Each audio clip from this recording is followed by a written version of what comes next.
Un docteur musulman, Monsieur Ishan, était l'un des meilleurs chirurgiens au monde. Il devait recevoir un prix international dans une autre ville. Il monta dans l'avion, fier de sa réussite. « Je suis le meilleur, je mérite cet honneur. » Mais peu après le décollage, une tempête terrifiante obligea l'avion à atterrir en urgence dans une petite ville perdue. Furieux, le docteur hurla sur le personnel. « Vous ne savez pas qui je suis ? Chaque minute de mon temps vaut des milliers de dollars. Je dois partir. » On lui dit qu'il n'y aurait pas de vol avant 10 heures, mais qu'il pouvait louer une voiture. Sa destination n'était qu'à 3 heures de route. Il prit la voiture, toujours en colère contre le destin qui lui faisait perdre son temps.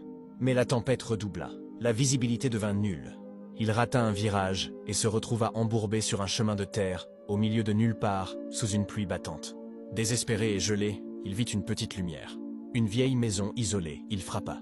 Une vieille dame lui ouvrit. « Entrez, mon fils. Je n'ai pas grand-chose, mais vous pouvez vous réchauffer et prier. » Le docteur entra.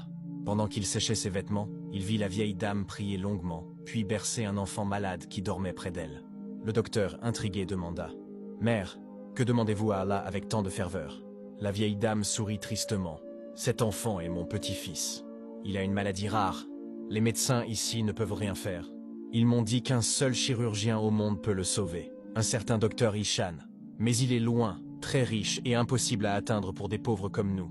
Alors je prie Allah qu'il facilite les choses. » Puis la surprise survint. « Mais avant de te dire ce qui s'est passé, si tu sais qu'Allah est celui qui répond aux prières, Al-Mujib, et qu'il contrôle l'univers, appuie sur like, abonne-toi et dis Subhanallah dans les commentaires et partage. » Le docteur Ishan éclata en sanglots. Il tomba à genoux devant la vieille dame. Elle fut effrayée. « Qu'avez-vous, mon fils ?» Il répondit à travers ses larmes. « Votre prière. Votre prière était si puissante qu'elle a déclenché une tempête, fait atterrir un avion et embourbé une voiture pour amener le docteur Ishan jusqu'à votre porte. Je suis ce chirurgien. » Il comprit alors que toute sa carrière, toute sa science et tout son voyage n'avaient pas pour but de recevoir un prix en or, mais de répondre à l'invocation de cette vieille femme au cœur sincère. Il opéra l'enfant gratuitement et ne fut plus jamais arrogant, sachant qu'il n'était qu'un instrument entre les mains d'Allah.